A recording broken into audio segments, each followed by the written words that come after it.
नमस्कार दोस्तों, मैं यार अंसारी जहाँ टॉक्स में आपका स्वागत करता हूँ। आज जो एग्ज़ाम हो क्लास 11th की साइंस की जो आज एग्ज़ाम होने वाली थी, आज जो हो गई, उस एग्ज़ाम को हो सकता है वो टर्मिनेट हो जाए, हो सकता है पोस्टपोन्ड हो जाए। उसकी वजह है कि कल व्हाट्सएप ग्रुप में कई तरह के प्रश्न आ रहे थे, जिसमें से एक जो प्रश्न है 100% मैच करता है। और मैंने भूल से उस पर वीडियो बना दी थी, लेकिन मैंने ज़्यादा वीडियो नहीं बनाई थी। उसमें से केवल 4-5 क्वेश्चन जो है वो 1 नंबर के वो डाले थे।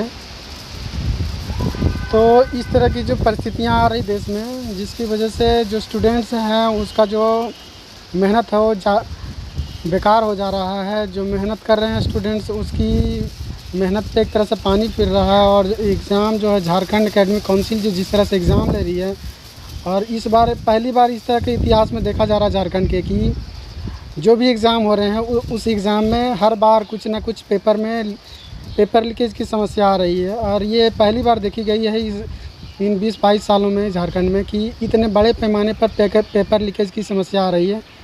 और केवल एक विषय को लेकर के नहीं, प्राय हर विषय को लेकर के पेपर लीक की समस्या आ रही है। और पेपर लीक की जो समस्या है, ये बहुत ही सोचने वाली विषय है कि आखिर शिक्षा विभाग कौन सी मर्ज़ की गोली खा करके सोया हुआ है कि उसको ये पता नहीं चल पा रहा है कि जो पेपर लीक हो रही है उसकी वजह से जो छात्र हैं, जो टीचर्स हैं, जो उसको एजुकेट कर रहे हैं, जो स्टूडेंट्स जो शिक्षा हासिल कर रहे हैं, वो किस तरह से एजुकेशन ले पाएंगे। क्योंकि जब बार बार एग्ज़ाम पोस्टपोन्ड होने की समस्याएं आएंगी और पेपर लीकेज की समस्या आएंगी, तो जो स्टूडेंट्स मेहनत करते हैं, जो स्टूडेंट्स मेहनत करके पढ़ाई करते हैं और मेहनत करके पढ़ाई करने के बाद भी उनका जो स्कोर्स अच्छा नहीं आ पाता, लेकिन जो स्टूडेंट्स पेपर लीक की वजह से अच्छे स्कोर कर जाते हैं, वह स्टूडेंट्स एक तरह से देख सकते हैं मार्जिनल, वो तो अच्छे स्कोर कर जा रहे हैं एक तरह से, लेकिन उनका जो फ्यूचर है आने वाले टाइम में ब्राइट ना हो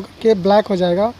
क्योंकि इस तरह की जब समस्याएं स्टूडेंट्स के साथ आती है और वह स्टूडेंट्स पेपर लीकेज के वजह से ही अच्छे स्कोर करता है, तो कह सकते हैं कि आगे चल कर के वो जो भी एग्ज़ाम की प्रिपरेशन करेगा नौकरी के लिए या अन्य एग्ज़ामिनेशंस की, वहाँ पर उसको कहीं ना कहीं मुँह की खानी पड़ेगी। इसलिए मैं चाहूँगा जो भी स्टूडेंट्स इस वीडियो को देख रहे हैं, जो भी अभिभावक इस वीडियो को देख रहे हैं, मैं उनको यही राय देना चाहूँगा कि वे आज जिस प्रकार पेपर लीक की समस्याएं देश में आ रही हैं, हमारे झारखंड में आ रही है, ये र्यूमर जो फैलाया जा रहा है, र्यूमर की वजह से एक तरह से हमारा देश अभी र्यूमर की वजह से ही कई प्रकार की समस्याओं से जूझ रहा है। और फर्जी जो एक तरह से कर सकते हैं, फर्जी आईडी से फर्जी जो समाचारें चलती है, फर्जी न्यूज़ चलते हैं, उसकी वजह से भी देश की जो शान है, आन है, बान है, उसको बट्टा लग रहा है, जो संस्थाओं को चूना लग रहा है। इसलिए सरकार को चाहिए कि शिक्षा विभाग में जो कमियां हैं उस कमियों को दूर करने का प्रयास करे। और आखिर पेपर लीकेज की समस्या इतने बड़े पैमाने पर क्यों आई, सरकार इसकी भी जांच कराए, ताकि पेपर लीकेज की समस्या आगे चल करके भविष्य में ना देखने को मिले। तो मैं स्टूडेंट्स से यही कहना चाहूँगा कि वे इस र्यूमर को ज़्यादा ना फैलाएं, क्योंकि अगर उनके पास किसी ने अग्रेसित की होगी ये PDF, तो उसको वो ज़्यादा आप वो र्यूमर के तौर पर ना फैलाएं। वो क्या है कि ये इम्पोर्टेंट क्वेश्चन आप इसको पढ़ लें, ज़्यादा आप इसको फैलाओगे तो हमेशा ये समस्याएं बनी रहेगी कि कहीं ना कहीं एग्ज़ाम को पोस्टपोन किया जाएगा। और जब एग्ज़ाम को पोस्टपोन किया जाता है, तो जो स्टूडेंट्स जिसकी सिलेबस आगे बढ़नी चाहिए तो वो आगे ना बढ़ करके उनकी सिलेबस जो है पीछे हट जाती है, क्योंकि उसको पिछला जो सिलेबस होता है वो भी कवर करना होता है और अगला सिलेबस भी कवर करना होता है। इस प्रकार उस पर 2 तरह की मानसिक दबाव आ जाते हैं, और मानसिक दबाव की स्थिति में वो जो है अपने सिलेबस को सही तरह से फोकस ना कर पाता है। और फोकस जब नहीं कर पाता है तो उस स्थिति में उसकी जो पढ़ाई होती है वो बाधित हो जाती है। और इस स्थिति में उसके एग्ज़ाम्स जो हैं उसके एग्ज़ाम्स की जो प्रिपरेशन है वो भी रुक जाती है। इसलिए मैं यही कहूँगा कि आप अफवाह की ओर ध्यान ना दें, बल्कि आप अपनी पढ़ाई को ज़ोर शोर से कीजिए, अपनी पढ़ाई पर मुकम्मल ध्यान दीजिए, अपने सिलेबस को कवर करने की कोशिश कीजिए। और सिलेबस को केवल कवर ही मत कीजिए, बल्कि सिलेबस की जो मेन जो पॉइंट्स होते हैं उसको फाइंड आउट कीजिए, उसको समझने का प्रयास कीजिए। अगर ये चीज़ें आप क्लियर कर लीजिएगा तो एग्ज़ाम कोई बड़ी चीज़ नहीं है, एग्ज़ाम कोई बहुत बड़ा हुआ नहीं है, एग्ज़ाम आप यूँ ही निकाल सकते हैं। क्योंकि मैंने भी देखा कि मैं भी एग्ज़ाम देता हूँ, मैं टीचर हूँ तो मुझे भी एग्ज़ाम देते रहना पड़ता है, टीचर ट्रेनिंग करती रहनी पड़ती है किसी न किसी डिग्री की। तो मैंने भी देखा था कि मैं जो टीचर ट्रेनिंग कर रहा था तो कई तरह के र्यूमर्स आते थे, लेकिन मैं उन चीज़ों पर ध्यान नहीं देता था। मैं जहाँ पर भी मुझे ट्रेनिंग मिलती थी मैं उन कंसेप्ट्स को समझता था, उसकी बेसिक्स को समझता था। बेसिक्स समझने के बाद उनकी बेसिक्स को नोट करता था और लिखने का प्रयास करता था। इसी की वजह से मैं क्या है, मैंने जब एग्ज़ाम्स दी टीचर ट्रेनिंग की और एग्ज़ाम में बैठा तो मुझे इतना विश्वास था कि मैं एग्ज़ाम्स में अच्छे स्कोर्स करूंगा और मैंने टीचर ट्रेनिंग में भी 80+ मार्क्स लाए हैं। तो इसकी ये याद रखिएगा कि आपको भी आपकी जो कंसेप्ट है, जो सिलेबस है, जो पैटर्न है और जिस चैप्टर को पढ़ो थ्रूली पढ़ो, उसमें आप NCERT बुक्स को थ्रूली स्टडी करने का कोशिश करें। NCERT बुक्स में जो मेन पॉइंट है उसको फाइंड आउट कीजिए, उसको सॉर्ट आउट कीजिए। सॉर्ट आउट करने के बाद जो मेन पॉइंट है उसको अगर सही तरह से कंक्लूज कर लीजिएगा, सही तरह से उसको विश्लेषण कर लीजिएगा, समझ लीजिएगा कि कोई धरती पर ऐसा माई का लाल नहीं है जो आपको एग्ज़ाम्स में टॉपर करने से या एग्ज़ाम में अच्छे स्कोर्स करने से रोक सके।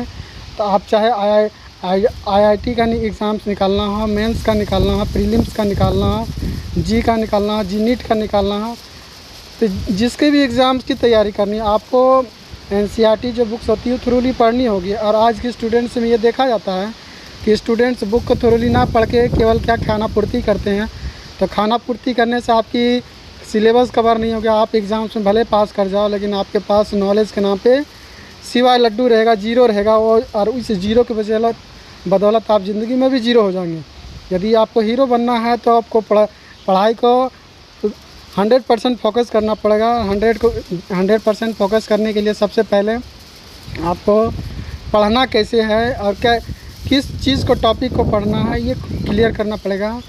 और किस टॉपिक में आपकी समस्या आती है उसको आपको अंडरलाइन करना होगा, उस चीज़ को समझ लेना होगा। जब उस चीज़ को जो भी एक तरह से कह सकते हैं जो भी हार्ड मैटर हैं, जो हार्ड टॉपिक्स हैं उसको आप समझ लीजिएगा तो जनरली टॉपिक्स लगभग सभी समझ ही जाते हैं।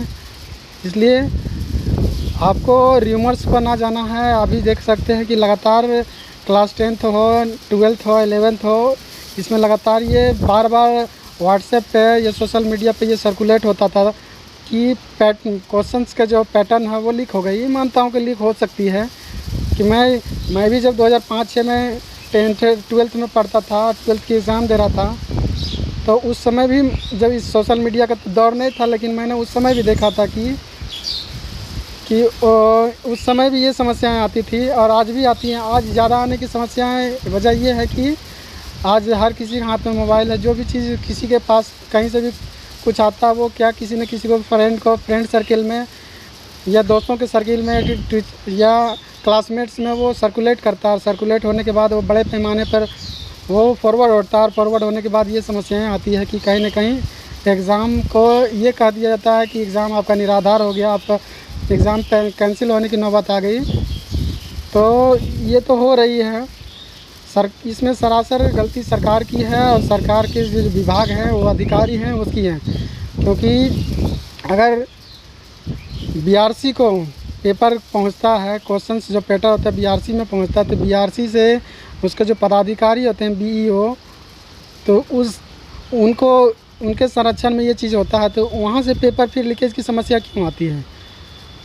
कहीं ना कहीं BRC के पदाधिकारी हो या उनके फ्रेंड सर्किल के लोग हों या उनके परिवार के लोग हों, कहीं ना कहीं वही लोग हैं, ऐसे लोग होंगे जो इस चीज़ को सर्कुलेट करते होंगे। ये जो पेपर लीक की समस्या आ रहे हैं कहीं ना कहीं इन्हीं चीज़ों लोगों की वजह से आ रहे होंगे। या तो हो सकते हैं बड़े जो लोग हैं जिनके तार बहुत दूर तक फैले हुए हैं, अधिकारियों से लेकर ऑफिसरों तक, नेताओं से लेकर के बड़े अफसरों तक, उनकी भी साठगांठ हो सकती है।